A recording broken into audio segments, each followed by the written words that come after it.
Passport stamps are starting to go extinct in a lot of countries. They are no longer stamping your passport unless you specifically ask, and even then they won't always do it. I travel all the time for work and for pleasure, so I thought it'd be fun to show you some of the stamps I've gathered over the last 8.5 years in this book.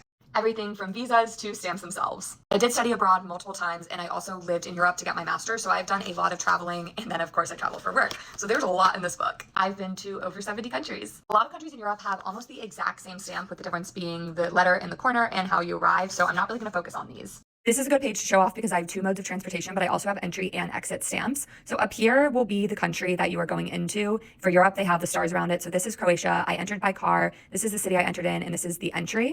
Down here is both an entry and exit for Spain, which was, this is the exit, this is the entry, and then this indicates Spain, and I arrived by airplane.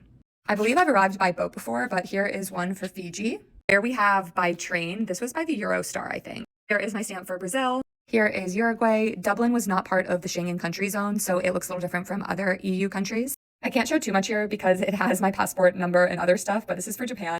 And Korea also has stickers. But in 2013, I got stamps and no sticker. This was a visa on arrival sticker from Vietnam from my most recent trip, Lesotho and South Africa. I also love Egypt, which was an on arrival visa, which you paid $25 for, and they put it in upside down.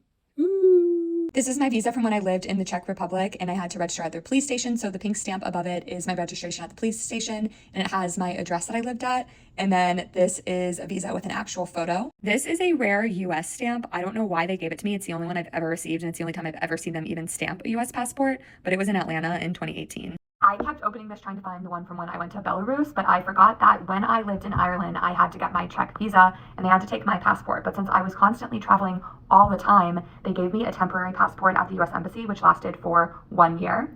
So at one point I had 2 passports at once, and I was using the 1-year passport to travel while the Czech Embassy had this passport. I actually had to get interviewed at the embassy to get that. Turkey, I love when they have stickers and stamps.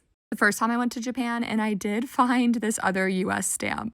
Also, this is pretty crazy because I got this passport in a day because this front passport didn't have enough pages left for me to go to Canada. I had to set up a same-day appointment for this, and they gave it to me and printed it in about an hour.